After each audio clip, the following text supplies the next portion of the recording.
Lockdown में town से घरे जिद करता रह तू सोते के जोरे।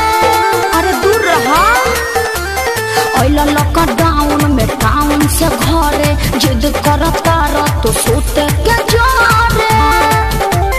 ओइला तो ठीक है खइला बाकी सुत जा भर पेट खा के।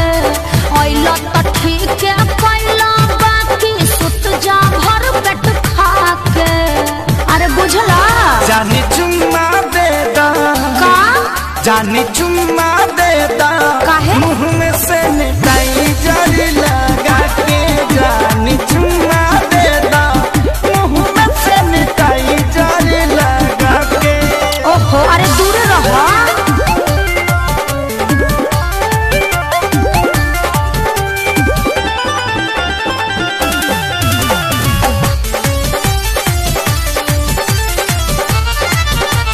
मिलल तनी छुट्टी आनी कसहु लुका के। अच्छा? मेरा कोटा तो रोलो आधा पेटा खा के। का बताई अच्छा कुछ दिन ना दूर हमसे रह पिया देहिया पाया के जनी ढह पिया। पता बा हमारा काहे खातिर आइल बड़ो गुत्ता के। पता बा हमारा काहे खातिर आइल बड़ो गुत्ता के। जौन सोचत बड़ा ना होई। जानी चुम्मा देता चुप रहा। जानी चुम्मा देता ना मनवा। मुँह में से निटाई जरी लगा के। जानी चुम्मा देता मुँह में से निटाई जरी लगा के। और जीत काहे पहले बड़ा।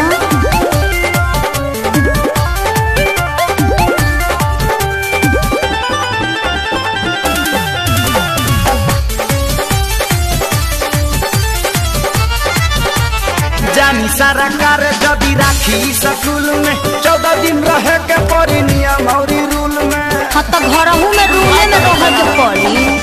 मन बना बात तो खेसारी पछतैब अपने तो जैब संगे घर भर ले जैब। समझ में आई। पवन धनंजय सोनू विकास रहायो भी डरा के। पवन धनंजय सोनू विकास रहायो भी डरा एगो चुम्मे के बात बना ना भगवा। जानी चुम्मा देता फेर उहे बात। धनी चुम्मा देता मुँह में से निटाई जरा लगा के। जानी चुम्मा देता मुँह में से निटाई जरा लगा के। ओइला लॉकडाउन में टाउन से घरे जिद करता रह तो सोते के जोरे। ओइला तो ठीक है खइला बाकी सुत जा भर पेट खा के। ओइला तो ठीक है खइला बाकी सुत जा भर पेट खा के।